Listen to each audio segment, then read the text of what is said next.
parents whose children are boarders in the same school.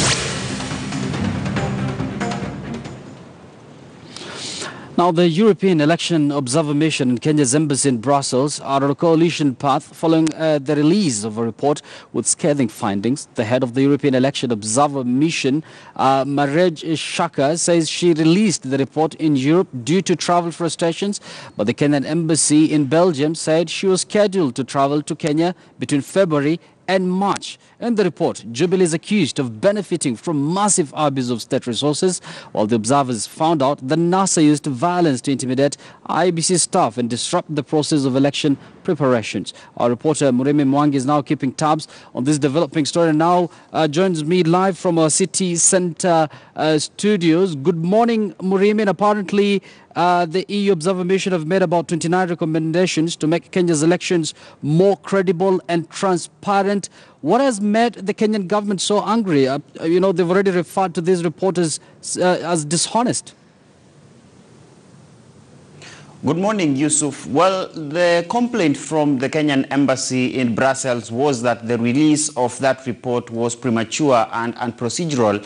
Remember, pursuant to the memorandum of understanding that had been signed between the Kenyan government and the EU Observer Mission, that report was to be released here in the country not later than 3 months after the date of the first 2017 election. You remember the August 8th election, which was nullified, and the October 26th repeat presidential poll.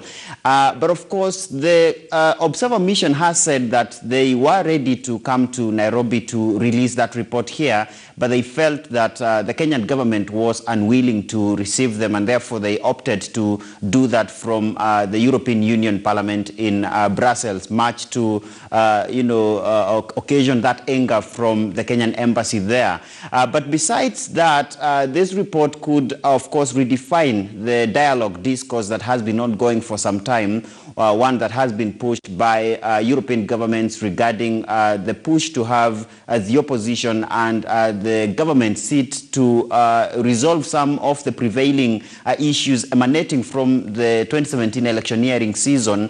And of course, tomorrow, the U.S. ambassador to Kenya is scheduled to meet National Assembly Majority Leader Aden Duale. That, of course, we expect the report released by the EU Observer Mission, part of that complaint from the chief observer, could find its way to the discussion tomorrow. But besides that, both camps, the Jubilee camp and the NASA camp, have been indicted for various offenses in relation to the electioneering season. The Jubilee side being accused of using state resources for campaigns, while NASA has been accused of instigating violence that saw the attack on IEBC officials, as well as the damage of electoral material in the October 26th repeat poll. Yusuf. Very serious allegations there. Now, Mureme, apart from criticizing the EU Observer Missions, in the manner in which they've released this report, is the government disputing the content of this report as well?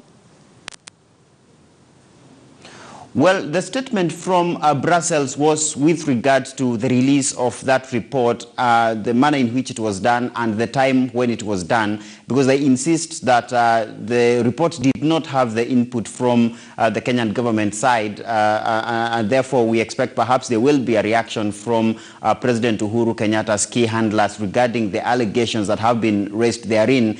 But looking at the issue of the use of state resources, you remember this emerged prominently in the very first Supreme Court petition that had been filed by National Super Alliance, and also found its way in a separate suit that was filed at the High Court, where the Kenyan government or President Uhuru Kenyatta's administration was indicted for seeming to advertise some of the projects in the run-up to the election in what was seen as campaigning for President Uhuru Kenyatta's re-election. And of course, these are some of the issues that have been highlighted in that report. We could expect also a reaction from NASA. Remember, they had earlier denied reports of meddling in the conduct of the election, because for them they insisted that the country was not ready for that repeat poll without the reforms at the IEBC. So quite damning allegations raised there by the EU Observer Mission. from Brussels. Those are damning allegations once again, Murimi. And how credible is this report from the EU observer missions? Because, you know, Murimi, you remember very well, especially after the August 8th elections, the John Kerry and Thabo Mbeki team got completely wrong when it came to Kenya's election. So this time around, how is the credibility of this report? How are people seeing it? Well, there's a departure from what we saw in August 8th. If you remember, after the August 8th elections, key observer missions were quick to give the election a clean bill of health, only to be shocked by the judgment from the Supreme Court that nullified the August 8th elections. You come to the October 26th repeat poll and realize that many of these observer missions chose not to give their opinion about the election immediately. Some of them that we spoke to at that time insisted they were waiting to also see the litigation process that might emanate from that election. That was, of course, from the 3 petitions that were filed after the October 26th repeat poll. And true to what the EU has released their report within the 3 months window that they had set out to do so. But some of the allegations therein have been quoted from reports of some key civil society groups and state agencies, such as the alleged use of excessive force by the police that was cited by the Kenya National Commission on Human Rights, has found its way also to that EU report. And perhaps it could be a departure from the aftermath of August 8th, where we now have a detailed report, 75 pages, looking at the key queries regarding the 2 elections, both within NASA and from the Jubilee side. Well explained. One final question, Murimi. Of course, this is a report that is going to be tabled the EU Parliament. I think it has already been tabled there. So what does this mean for Kenya moving forward? Is it going to dent the image of Kenya, especially in the eyes of the international community? Well, as that report is tabled in the EU Parliament, 2 things could happen.